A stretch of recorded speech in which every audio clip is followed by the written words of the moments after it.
Welcome back Gauri tips. ఈరోజు మనం applied physics important topics JNTUK R20 R23 regulation వాళ్ళకి చూద్దాం. దీంట్లో మేజర్గా యూనిట్ 1 చూసుకున్నట్లయితే interface in thin film and applications, అలాగే Newton's rings, determination of the wavelength and refractive index, తర్వాత signal double and slides, half wave and quarter wave plates, polarisation, Fresnel and Fraunhofer diffraction. Second unit numerical operator, తర్వాత classification of the optical fiber, అలాగే applications కూడా spontaneous and stimulated emission of radiation, తర్వాత ruby and helium neon laser అనమాట. ఇవి most important. తర్వాత laser definition and అలాగే applications, ఇవి కూడా ఇంపార్టెంట్.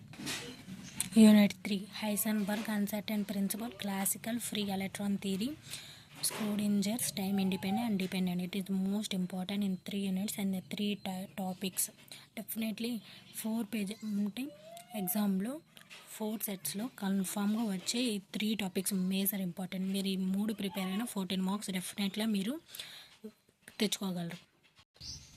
అలాగే క్వాంటమ్ ఫ్రీ ఎలక్ట్రాన్ థియరీ, తర్వాత ఫెర్మి డిరాక్ డిస్ట్రిబ్యూషన్, ఇవి is the major important.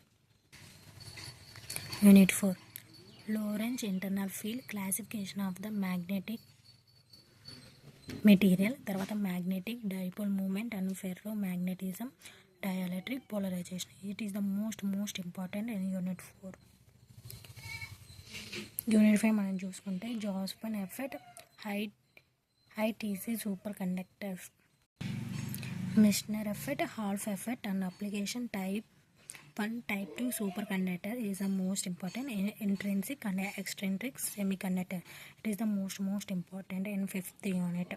Definitely మీరు 3 యూనిట్లు తరువుగా ఉన్నట్లయితే ఈజీగా పాస్ అయిపోతారు. కావాలంటే స్క్రీన్ షాట్ తీసుకోండి. Thank you for watching. Please subscribe, like and share Gauri tips.